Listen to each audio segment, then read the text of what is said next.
Voilà les 12 types de jeûne dans la parole de Dieu. Tout autre type de jeûne que vous ne voyez pas sur cette liste est anti-biblique. D'ailleurs, on vous montrera plus bas les 58 versets bibliques qui vous parlent de dîmes de Genèse chapitre 1, verset 1 à Apocalypse chapitre 22, verset 21. Donc voilà 12 types de jeûne. Tout autre type de jeûne est anti-biblique. Et si c'est anti-biblique, c'est inspiré par le diable. Vous voyez aujourd'hui toutes sortes de jeûnes. Donc, un jeûne qui n'est pas mentionné sur cette liste de 12 types de jeûnes, est tout simplement anti-biblique. C'est un jeûne qui est anti-biblique, qui ne vient pas de Dieu. Vous voyez toutes sortes de jeûnes. Jeûne pour la mort de mon ennemi. Jeûne pour l'accélérateur du facteur de multiplication des finances dans ma vie. Jeûne pour la personne financière. Jeûne pour ceci, jeûne pour cela. Des jeûnes frivoles. Alors, nous allons voir les 12 catégories de jeûnes, les 12 types de jeûnes dans toute la Bible.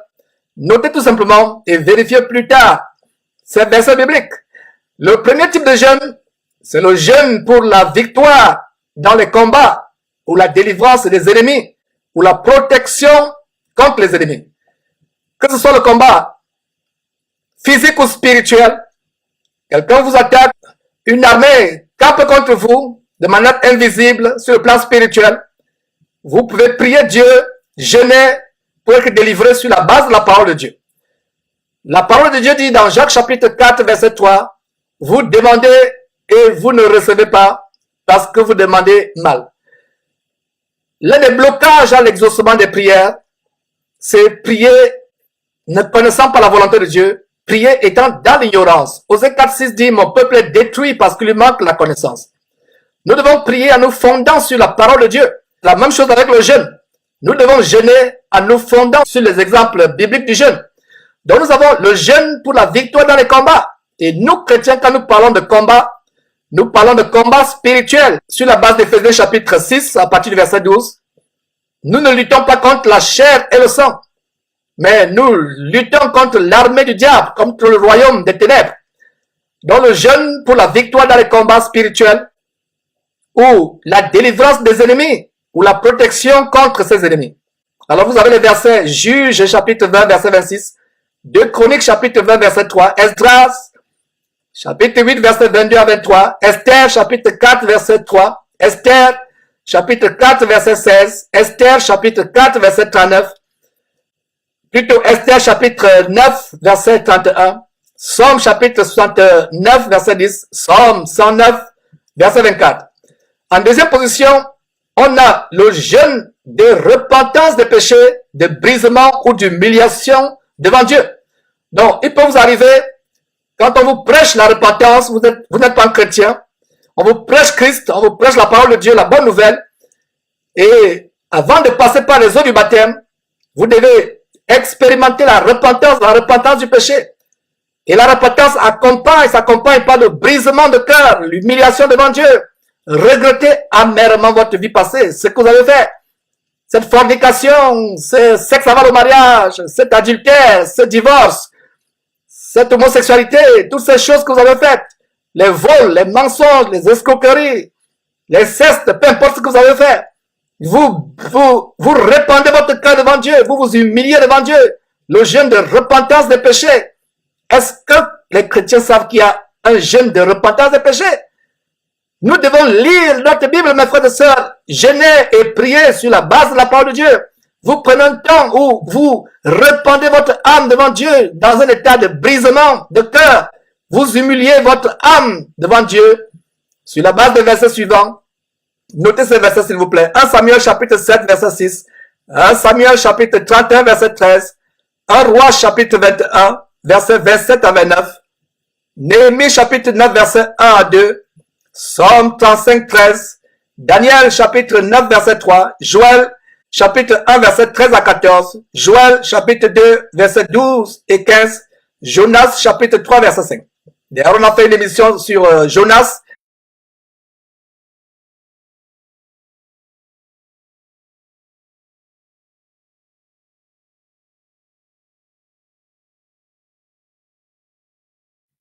Le troisième type de jeûne, c'est le jeûne du deuil. ou de lamentation pour tout autre malheur, ou face à une calamité présente, ou une calamité à venir, ou une calamité imminente. Vous avez 2 Samuel chapitre 1 verset 12, 1 Chronique chapitre 10 verset 12, Néhémie chapitre 1 verset 4, Esther chapitre 4 verset 3, Esther chapitre 4 verset 16, Joël chapitre 1 verset 13 à 15, Joël chapitre 2 verset 11 à 15, Jonas chapitre 3 verset 5. Le 4e type de jeûne, c'est le jeûne pour la guérison de la maladie. 2 Samuel chapitre 12 verset 16 et le verset 21 à 23. Et nous avons un nouveau type de jeûne ici, c'est le jeûne inspiré par le diable, ou les jeûnes auxquels Dieu ne prend point plaisir. Et donc, tout jeûne dans la parole de Dieu n'est pas forcément un jeûne que Dieu agrée ou un jeûne inspiré par Dieu. Si vous voyez un jeûne publicitaire ou un jeûne pour se faire voir, pour être apprécié des hommes, pour émerveiller les hommes, pour les mystifier, pour montrer qu'on est spirituel, c'est un jeûne inspiré par le diable ou un jeûne auquel Dieu ne prend point plaisir.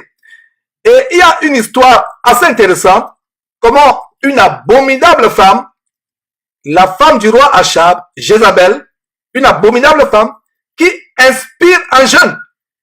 Une femme qui ne connaissait pas Dieu, qui était en abomination à Dieu, qui inspire au peuple un jeûne.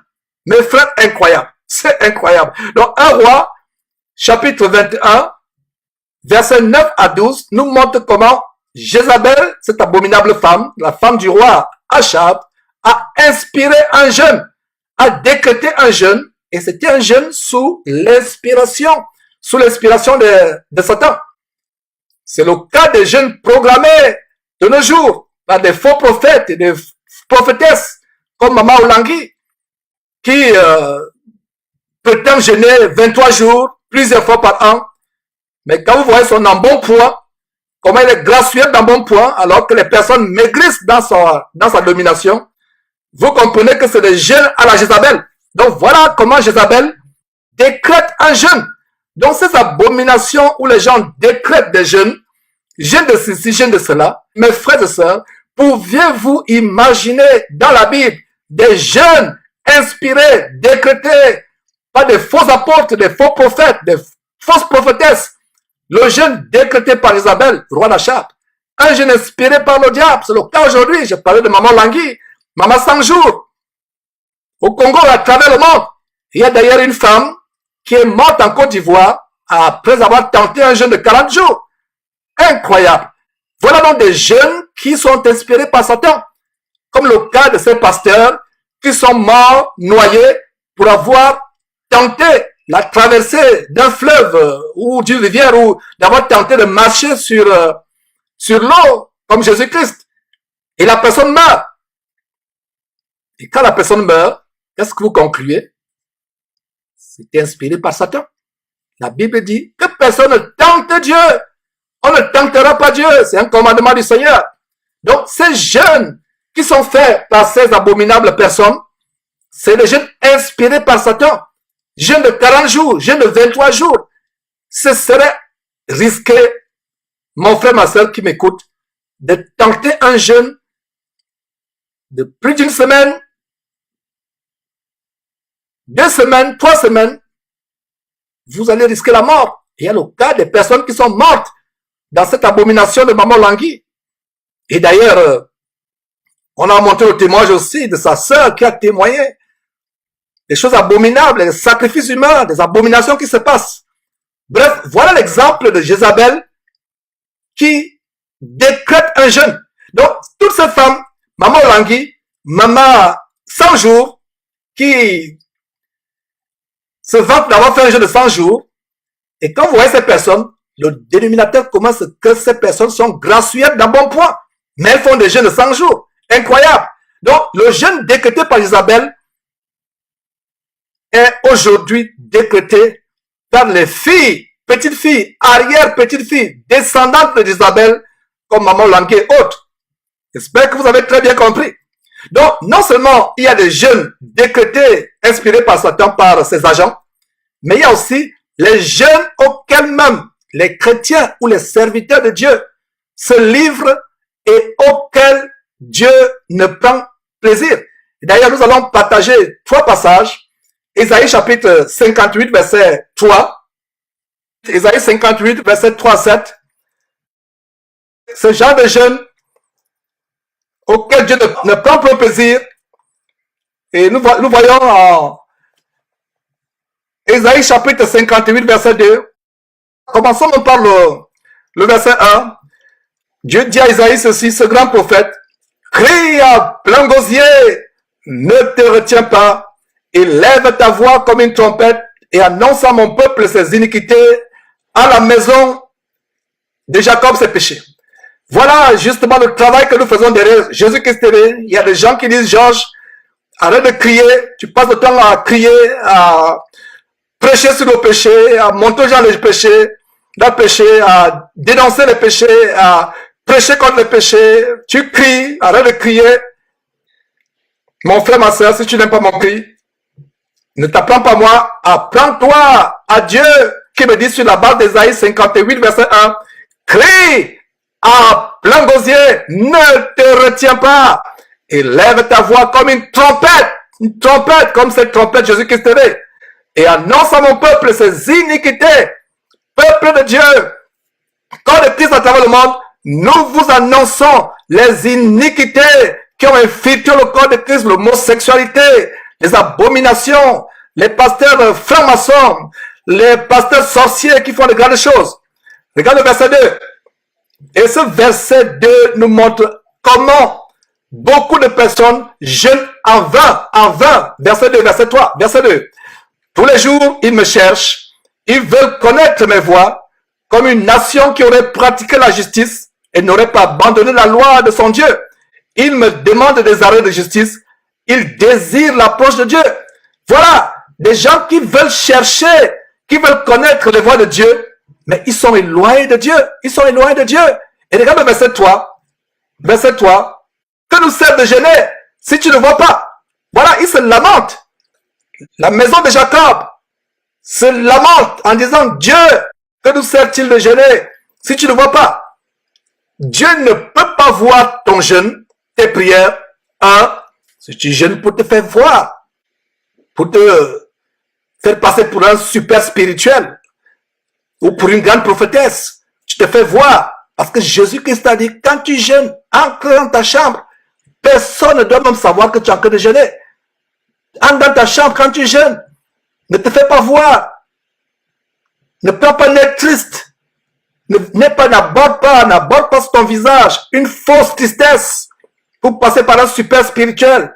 Mais les gens ne doivent pas connaître que tu jeûnes. Ne montre pas aux hommes que tu jeûnes, mais à ton Père seul qui est là dans le lieu secret, et ton Père qui voit dans le secret, te le rendra. Voilà le secret pour un jeûne efficace, un jeûne que Dieu agrée, un jeûne au bout duquel Dieu exaucera tes supplications et tes demandes, ou te délivrera du démon qui te tourmente, ou de la maladie qui veut t'entraîner dans le séjour des morts.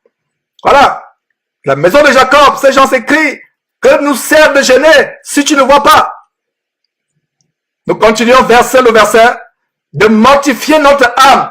Si tu n'y as point égard, tu as beau mortifier, et comme je le disais en début d'émission, le jeûne, c'est monter son affliction, c'est mortifier ton âme, c'est répandre son âme devant Dieu. Mais Dieu n'y a point égard. Il n'a pas dit qu'il n'a pas égard, il n'y a pas égard. Il n'a pas dit qu'il n'y a pas égard, mais il n'y a point égard. Pourquoi Dieu n'y a point égard? Pourquoi Dieu ne voit pas ton jeûne? Parce que ton jeûne est fait pour impressionner les gens. Non seulement il est fait pour impressionner les gens, tu jeûnes sans te repentir. Tu jeûnes alors que tu pratiques une vie de péché. Tu vis dans l'adultère. Tu vis dans le mensonge. Tu vis dans le dérèglement, la débauche. Tu t'habilles comme une prostituée. Tu fréquentes les maisons de joie, les boîtes de nuit. Tu t'enivres d'alcool. Tu fumes la cigarette et tu dis que tu jeûnes. Dieu ne peut pas voir ton jeûne ou voir tes prières si tu as une vie remplie de péché. Une vie caractérisée par la pratique du péché. Dieu ne dit-il pas qu'il n'exauce pas les pécheurs? Dieu n'exauce pas les pécheurs. Voilà. Nous continuons ce merveilleux verset pour montrer le genre de jeûne que nous sommes en train de voir dans ce cinquième type de jeûne, le genre de jeûne où Dieu ne prend pas plaisir. Voilà. Voici le jour de votre jeûne. Vous vous livrez à vos penchants et vous traitez durement tous vos mercenaires. Voilà. Tu jeûnes, mais le jour de ton jeûne, tu fais des mauvaises choses, tu écoutes des musiques impures, tu regardes des choses abominables à la télévision, non seulement le jour de ton jeûne, même tous les jours, tu regardes des séries télévisées américaines à la télévision, tu écoutes des musiques infâmes, mais tu jeûnes. Incroyable. Beaucoup de chrétiens veulent être pieux seulement 3 jours ou 4 jours. Lors des jeûnes, on ne se moque pas de Dieu. Dieu ne te voit pas. Il ne prend point plaisir à ton jeûne. Il n'y a point égard. Tu vis le dérèglement, les boîtes de nuit, mauvaise musique, mauvaise compagnie avec les prostituées, compagnie avec les ivrognes et les débauchés. Mais quand tu as un problème, tu décrètes 3 jours de jeûne, 5 jours de jeûne, sans la repentance. Parce que tu vas continuer après ton jeûne à poursuivre ta vie de dérèglement. On ne se moque pas de Dieu. On ne se moque pas de Dieu. Et le verset 4 poursuit en disant, voici, vous jeûnez pour disputer et vous querellez pour frapper méchamment du poing. Vous ne jeûnez pas comme le veut ce jour pour que votre voix soit entendue d'en haut. Il y a un grand détail ici. Quand vous jeûnez, votre voix doit être entendue d'en haut. C'est le cas avec Daniel. Le grand jeune, quand Daniel s'est mis à jeûner, la Bible dit que sa voix a été entendue en haut. Daniel, chapitre 9, à partir du verset 1, la première année de Darius, fils d'Assyrus, de la race des Mèdes, lequel était devenu roi du royaume des Chaldéens. La première année de son règne, moi Daniel, je vis par les livres qu'il devait s'écouler 70 ans pour les ruines de Jérusalem, d'après le nombre des années dont l'Éternel avait parlé à Jérémie le prophète. Je tournais ma face vers le Seigneur Dieu afin de recourir à la prière, et aux supplications, et en jeûnant et en prenant le sac et la cendre. Verset 4. Je priai l'Éternel mon Dieu et je lui fis cette confession. Seigneur Dieu, grand et redoutable, toi qui gardes ton alliance et qui fais miséricorde à ceux qui t'aiment et qui observent tes commandements. Nous avons péché, nous avons commis l'iniquité, nous avons été méchants et rebelles. Nous nous sommes détournés de tes commandements. Ainsi de suite. Et vous voyez, il continue à prier. Vous voyez comment le jeûne de Daniel est accompagné par la repentance. Il reconnaît ses péchés. Un des hommes les plus intègres sur terre, Daniel, voilà comment il reconnaît son intégrité, la méchanceté de son peuple. Ils ont été méchants et rebelles. Ils sont détournés des commandements et des ordonnances de Dieu. Il continue. Et vers la fin, qu'est-ce qu'on voit au verset 20? Je parlais encore, je priais, je confessais mon péché et le péché de mon peuple d'Israël. Et je présentais mes supplications à l'Éternel mon Dieu en faveur de la sainte montagne de Dieu. Aujourd'hui, la Jérusalem céleste, la Sion spirituelle céleste, c'est le corps de Christ. Donc, nous devons présenter des supplications pour le corps de Christ, jeûner pour le péché des frères et sœurs en Christ, et même pour nous-mêmes. D'ailleurs, on va voir cela dans un autre type de jeûne plus tard. Donc, il parle encore, verset 21, je parlais encore dans ma prière, quand l'homme Gabriel, que j'avais vu précédemment dans une vision, s'approcha de moi d'un vol rapide au moment de l'offrande du soir. Vous faites tout le contexte, mais quelques morceaux choisis. Lorsque tu as commencé à prier, la parole est sortie et je viens pour te l'annoncer. Car tu es un bien-aimé, sois attentif à la parole et comprends la vision. Voilà donc comment le bien-aimé aux yeux de Dieu. L'ange dit à Daniel, un bien-aimé, mon frère, si nous péchons, nous vivons dans la luxure, la débauche, le dérèglement, la rébellion au commandement de Dieu, ça ne vaut pas la peine de jeûner. Les gens aujourd'hui jeûnent de manière rituelle. Ils pensent que les jeûnes, c'est des formules de magie. Vous vivez dans la prostitution, le mensonge, la fausseté, le faux. Vous jeûnez, vous pensez que le fait de vous priver de nourriture pendant 2-3 jours, ça va forcer la main de Dieu. Pas du tout. Dieu n'est pas un garçon de course que vous allez manipuler. Voilà comment Daniel a commencé à prier et la prière est montée en haut. Et dans Ésaïe, qu'est-ce que nous voyons? Verset 4, Isaïe 58, verset 4. Voici, vous jeûnez pour disputer et vous quereller, pour frapper méchamment du poing. Vous ne jeûnez pas comme le veut ce jour. Et nous voyons comment Jésus voudrait que nous jeûnions.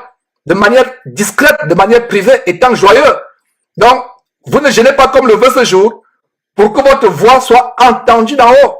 Entendue en haut. On voit comment la voix de Daniel a été entendue. Il était encore en train de prier, que la voix a été entendue. Vous pouvez voir au verset 5 et 6. Est-ce que là, le jeûne auquel je prends plaisir, un jour où l'homme humilie son âme, courber la tête comme un jonc, et se coucher sur le sac et la cendre, est-ce là ce que tu appelles un jeûne, un jour agréable à l'Éternel? Qu'est-ce que le Seigneur dit ici? Ce n'est pas le fait de te courber ta tête comme un jonc, te coucher sur le sac et la cendre, arborer un visage triste que tu vas appeler cela un jeûne. C'est sur la base de ce verset que Jésus-Christ nous a donné un jeûne merveilleux, plus excellent, qui ne se limite plus à l'extérieur, au paraître, pour se faire voir des hommes. Vous vous allongez sur le sac pour montrer aux gens que vous jeûnez, que vous êtes pieux. Vous voyez, même ces soi-disant chrétiens qui font des jeûnes, ils disent je déclare un jeûne, je décrète un jeûne. Il y a des églises où ils viennent avec des sacs, ils dorment sur les sacs. Non, ce n'est pas cela. Ce n'est pas ce jeûne que Dieu prend plaisir. Vous courbez votre tête comme un jonc, vous vous couchez sur le sac et sur la cendre. Ce n'est pas ce qui est par Dieu. Ce n'est pas ça à quoi Dieu prend plaisir. Le verset 6 et 7 nous montre qu'est-ce qu'il faut faire pour que Dieu agrée votre jeûne. Voici, verset 6, le jeûne auquel je prends plaisir. Détache les chaînes de la méchanceté.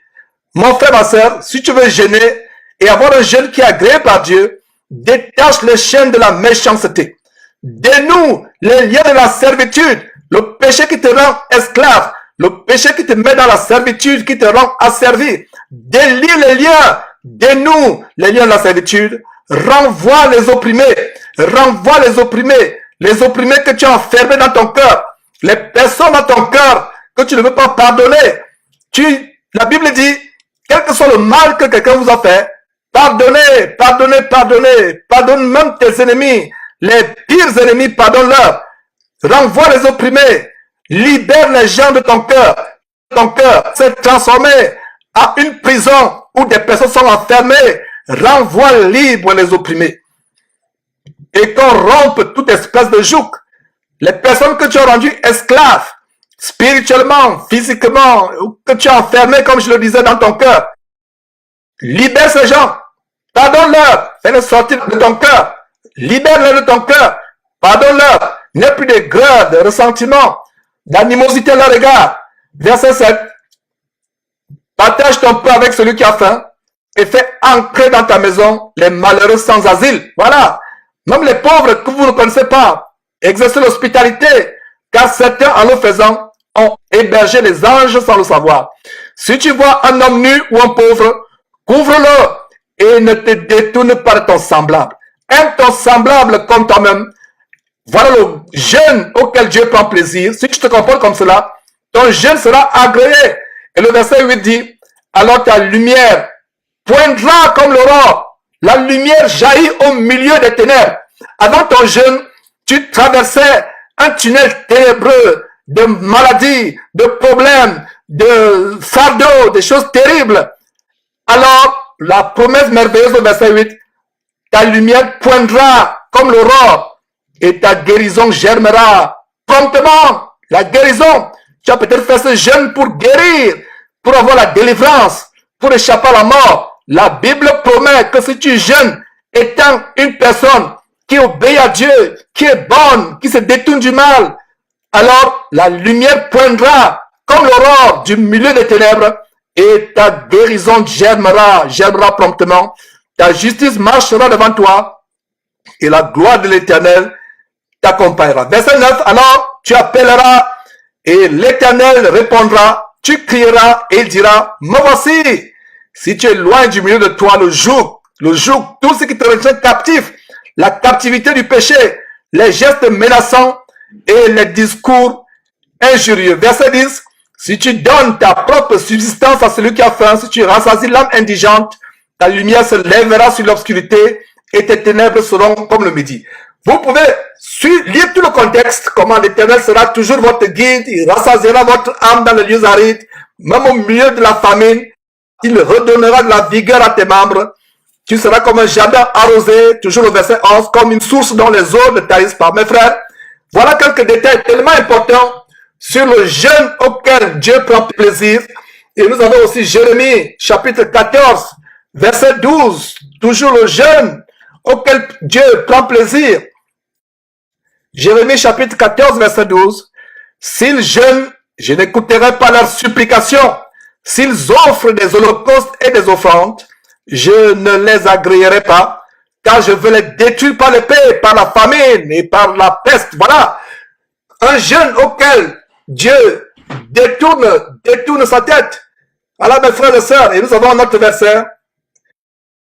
Zacharie chapitre 7 dit à tout le peuple du pays et aux sacrificateurs, quand vous avez jeûné et pleuré au 5e et au 7e mois, et cela depuis 70 ans, est-ce pour moi que vous avez jeûné? Voilà, est-ce pour moi que vous avez jeûné? Beaucoup de chrétiens jeûnent aujourd'hui parce que c'est pour Dieu qu'ils ont jeûné. Ce n'est pas pour Dieu qu'ils ont jeûné.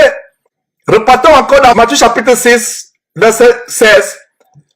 Lorsque vous jeûnez, ne prenez pas un air triste comme les hypocrites qui se rendent le visage tout défait pour montrer aux hommes qu'ils jeûnent. Je vous dis en vérité qu'ils reçoivent leur récompense. Versets 17 et 18. Mais quand tu jeûnes, parfume ta tête et lave ton visage, afin de ne pas montrer aux hommes que tu jeûnes, mais à ton Père qui est là dans le lieu secret, et ton Père qui voit dans le secret te le rendra. Donc, voilà ce qui se passe en Zacharie chapitre 7, verset 5. Le Seigneur demande, est-ce pour moi que vous avez jeûné? Donc, aujourd'hui, si tu participes aux jeûnes publicitaires de ces églises abominables, le Seigneur va vous poser la question, est-ce pour moi que vous avez jeûné? Je ne regarde pas vos jeûnes. Je n'y prends point plaisir. Parce que ce n'est pas pour moi que vous avez jeûné. C'est pour vous faire voir. C'est pour attirer l'attention sur vous. Donc mes frères, retournons à cette 5e partie. C'est cette 5e partie qui nous a mené à ouvrir cette parenthèse. Le jeûne inspiré par le diable. Ou les jeûnes auxquels Dieu ne prend point plaisir. Le 6e type de jeûne, c'est un jeûne pour un bon voyage.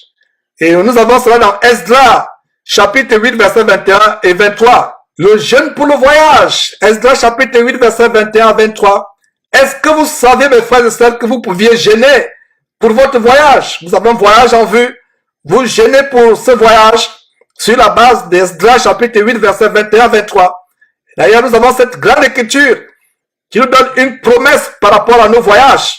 Somme chapitre 121, au verset 8, il a dit, le Seigneur gardera ton départ et ton arrivée dès à présent et à jamais. Voilà un verset sur lequel je me suis toujours appuyé lorsque je voyage. Et le Seigneur a béni, aucune valise ne s'est perdue lors de mes voyages, même une valise, aucun accident, aucun incident. Donc voilà un verset sur lequel nous devons nous appuyer. Mes frères et sœurs, comme je le disais dans un enseignement précédent, une bonne manière de prier ou de jeûner, c'est de prier et jeûner, de prier sur la base de la parole de Dieu. Donc, quand vous voyagez, vous avez 2 versets qui vous montrent comment prier pour votre voyage ou jeûner pour votre voyage. Nous avons cette promesse. Somme, chapitre 121, l'Éternel gardera ton départ et ton arrivée dès maintenant et à jamais. Et nous avons Esdras chapitre 8 versets 21 et 23. Notez tout simplement. Le 7e type de jeûne, c'est le jeûne d'intercession ou le jeûne en faveur d'un autre croyant ou même en faveur du peuple de Dieu. Vous avez Esther chapitre 4 verset 16, Daniel chapitre 9 verset 3, le chapitre 9 qu'on venait de lire. 8e type de jeûne, le jeûne pour chasser les démons ou pour être délivré d'un démon. Le Seigneur Jésus nous montre comment en Matthieu chapitre 17 verset 21, il y a des catégories de démons qui ne peuvent être chassés que par le jeûne. 9e type de jeûne, le jeûne comme service de Dieu. Et vous voyez cette merveilleuse femme Anne qui servait le Seigneur en Luc chapitre 2 verset 37 avec le jeûne. Il y a des sœurs qui posent des questions. La Bible m'interdit d'enseigner, c'est vrai, je suis d'accord. La Bible m'interdit de prendre autorité dans le corps de Christ en exerçant un quelconque ministère tel que pasteur, évêque, etc. Je suis d'accord. Mais frère Georges, comment puis-je servir le Seigneur? Luc chapitre 2, verset 37 nous montre qu'il y a un jeûne comme service de Dieu. Et il faut aussi voir Actes chapitre 13, verset 2, 2 Corinthiens chapitre 6, verset 5, 2 Corinthiens chapitre 11, verset 27. Lisez tous ces versets, mes frères et sœurs. Lisez tous ces versets qui vont vous amener à développer cette pratique de fouiller votre Bible, de la lire. 10e type de jeûne, le jeûne constant dans le ministère, un jeûne qui est constant, qui est récurrent, répétitif. On a Actes chapitre 13, verset 2 qu'on venait de citer. On a à nouveau ces deux versets, 2 Corinthiens 6, 2 Corinthiens chapitre 6, verset 5, 2 Corinthiens chapitre 11, verset 27. Il y a le jeûne avant l'imposition des mains. La Bible dit, et c'est le commandement que Dieu, par Paul, donna à Timothée, de ne pas imposer les mains avec précipitation. En Timothée chapitre 5, verset 22, de ne pas imposer les mains avec précipitation. Disons le verset 22, n'impose les mains à personne avec précipitation et ne participe pas au péché d'autrui. Toi-même, conserve-toi pur. Il y a eu des cas où des personnes se sont imposées les mains par des faux pasteurs qui prennent des pouvoirs occultes auprès des sirènes des eaux ou auprès des prêtres vaudous. Il y a une sœur qui m'a fait un témoignage. Un prêtre, un faux prêtre lui a imposé les mains et juste après, elle est devenue épileptique. Elle n'avait jamais eu l'épilepsie. Voilà que les démons d'épilepsie sont entrés par l'imposition des mains. Donc, nous ne devons pas imposer les mains avec précipitation. Et vous allez voir dans Jacques chapitre 13, verset 3, les disciples de Christ ont jeûné avant d'imposer les mains. Actes chapitre 3, verset 3, lisons à partir du verset 1, il y avait dans l'église d'Antioche des prophètes et des docteurs. Barnabas, Siméon, appelé Niger, Lucius de Cyrène, Manahen, qui avait été élevé avec Hérode le tétrarque, et Saul. Verset 2, pendant qu'ils servaient le Seigneur dans leur ministère et qu'ils jeûnaient, voilà, ils faisaient quoi? Ils servaient le Seigneur dans leur ministère. Et ce service s'accompagnait par les jeûnes. Donc, pendant qu'ils servaient le Seigneur et qu'ils jeûnaient, le Saint-Esprit dit, mettez-moi à part Barnabas et Saül pour l'œuvre à laquelle je les ai appelés. Maintenant, le verset 3, alors, après avoir jeûné et prié, ils leur imposèrent les mains et les laissèrent. Voilà comment ils imposèrent les mains à Barnabas et Saül, qui n'est rien d'autre que l'apôtre Paul. Saül, c'est l'apôtre Paul. Donc, après avoir jeûné et prié, ils imposèrent les mains et les laissèrent partir. Voilà comment l'Esprit Saint dit, mettez à part Barnabas et Saul. Et avant que Barnabas et Saul ne soient consacrés, ne soient mis à part, il fallait qu'on leur impose les mains. Ce n'est pas avec précipitation qu'on leur a imposé les mains. Il a fallu qu'ils jeûnent. Donc, ces pasteurs aujourd'hui, qui s'empressent à imposer les mains, qui imposent les mains à tort à travers, faites attention, bien-aimés frères et sœurs en Christ. Faites attention, comme cette vidéo qu'on a montrée, où un autoproclamé pasteur en Côte d'Ivoire, dans une ruelle de la Côte d'Ivoire, force l'imposition des mains sur la tête d'un fou. Finalement, c'est sur lui que le fou imposait les mains. Vous pouvez regarder cette vidéo insolite à ce lien, sur cette page. Voilà. Il force l'imposition des mains. Il force l'imposition des mains. Finalement, c'est à lui qu'on a imposé les mains. Vous voyez, c'est des choses terribles. N'imposons pas les mains avec précipitation. Donc, si un pasteur impose les mains à tort à travers, pour vous impressionner, pour vous intimider, ils imposent les mains à tort à travers, et voilà comment ils vous remplissent de démons, de maladies, de possessions. C'est comme le cas dans cette abomination que nous allons dénoncer, plaise à Dieu, dans les jours à venir, montagne de feu, où on pulvérise les démons sur les croyants. Ce n'est pas la seule abomination. Ce n'est pas la seule soi-disant église. Elles sont nombreuses. Mais nous allons nous focaliser dans les jours à venir sur montagne de feu, ce feu étranger qui vient des tréfondeurs, des quartiers généraux de Satan, du royaume des ténèbres, pour embraser la vie des croyants et les entraîner dans l'enfer. Nous allons exposer cela. Les témoignages ont commencé à fuser. Nous avons commencé à recevoir des témoignages des personnes qui ont été possédées. Alors faites attention, frères et sœurs, quand vous voyez un homme qui impose les mains à tort à travers. Donc nous voyons comment dans Actes chapitre 13, verset 3, les docteurs et les prophètes de l'église d'Antioche ont dû prier, ont dû jeûner. Et c'est après jeûne et prière, après un jeûne, que certains parmi eux ont imposé les mains sur Paul et Barnabas. Donc faites attention mes frères et sœurs. 12e et dernier type de jeûne, le jeûne pour la consécration des anciens des églises. Et vous pouvez voir ça en Actes chapitre 14 verset 23. Nous allons terminer tout simplement par la liste de tous les versets bibliques qui mentionnent le jeûne. Donc tous les 58 versets bibliques qui mentionnent le jeûne. Nous avons couvert toute la Bible, de Genèse 1:1 à Apocalypse 22:21. Donc si quelqu'un trouve un autre verset mentionnant le jeûne dans le sens de jeûne et prière, pas dans le sens d'être à jeûn ou de s'abstenir de nourriture, mais dans le sens du jeûne et de la prière. Donc voilà la liste de ces 58 versets dans toute la Bible qui mentionnent le jeûne. Donc je vais faire circuler doucement. Donc vous pouvez les noter, mettre pause et les noter.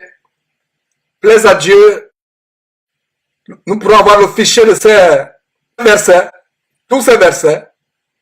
Donc tous ces 58 versets, nous les avons regroupés aux 12 types de jeûnes que je viens de vous exposer. Donc voilà la liste des 58 versets de la Bible qui parlent de jeûne. Vous pouvez mettre pause et les noter et les examiner. Cela vous permettra d'enrichir votre connaissance biblique, mes frères et sœurs. La parole de Dieu merveilleuse et inégalable. Donc, ne faites plus de jeûnes mondains, des jeûnes rituels, des jeûnes de matu vu, des jeûnes purement dénominationnels. Qu'est-ce que j'entends par jeûne purement dénominationnel? Des jeûnes dans les dénominations, des jeûnes improvisés, les jeûnes qui sont contraires à la parole de Dieu, des jeûnes anti-bibliques. Voilà la liste de tous les versets bibliques qui mentionnent le jeûne. Ce sont 58 au total, mes frères et sœurs. Maintenant, le Nouveau Testament, tous les versets bibliques qui parlent de jeûne. Nous vous donnons le conseil de Dieu. Vous connaîtrez la vérité vous affranchira. Prenez votre salut au sérieux. Qu'aucun pasteur ne prenne plus votre vie spirituelle en otage. Prenez votre salut au sérieux. Que votre salut soit entre vos mains. Et levez votre salut, votre vie en Christ à Dieu. Sortez des filets des oiseleurs qui vous enseignent des choses pernicieuses. Donc voilà la liste de tous les versets bibliques parlant du jeûne. Donc mes frères, voilà le conseil du Seigneur Jésus-Christ que nous vous avons donné sur comment jeûner véritablement. C'est un plaisir de vous montrer ces choses. Plaise à Dieu, nous poursuivrons très bientôt avec la 10e partie de cette série. Tout ce que Jésus-Christ a enseigné. Vous connaîtrez la vérité et la vérité vous affranchira.